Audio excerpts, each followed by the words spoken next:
aktor na si Inigo Pascual, naging jowa ba noon ang aktres na si Maris Racal?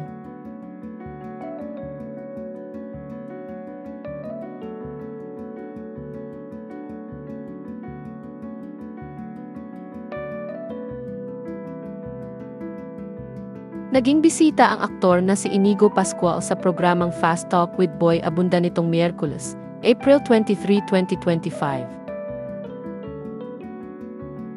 Doon ay sinagot ng aktor ang tanong ni King of Talk Boy Abunda kung naging jowa ba niya noon ang aktres na si Maris Racal. Naalala kasi ni Tito Boy ang dating interview niya kina Maris at Inigo na mas bata pa noon. Ayon pa sa talk show host, hanggang ngayon ay palaisipan pa umano sa kanya kung may namamagitan nga ba noon sa dalawa. Kaya naman tinanong ni Tito Boy si Inigo kung naging jowa nga ba niya noon ang aktres. Noong una ay sinabi ng aktor na mas mabuti kung si Maris ang sasagot sa naturang tanong, pero kinalaunan ay nagpaliwanag na rin siya tungkol sa ipagkakaintindihan nila ng aktres.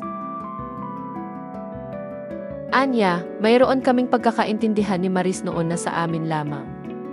Hindi man yon nabigyan ng label pero mayroon kaming pagkakaintindihan. Nang tanungin kung good friends nga ba sila ni Maris ngayon, sagot ni Inigo sa naturang panayam, sobrang okay kami and that what matters to me. Ayon pa sa aktor, wala umanong nagmamay-ari ng puso niya maliban sa mga magulang at sa lolo niya. Sinabi rin niya sa naturang panayam na hindi rin naman daw siya naghahanap ng magiging karelasyon. Samantala, tinanong si Inigo tungkol sa pakiramdam niya kapag ikinukumpara sa kanyang amang si Piolo Pascual. Ayon sa aktor, isang karangalan umano para sa kanya na maikumpara siya sa kanyang ama. Inamin din niya sa naturang panayam na hindi raw siya nakasisiguro kung kaya niyang tapatan o pantayan ang ama niya para siya ikumpara rito.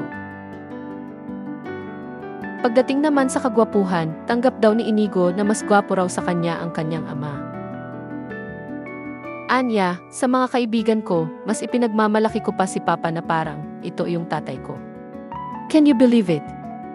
This is my dad. He looks like my older brother. For me that's more of a bragging right.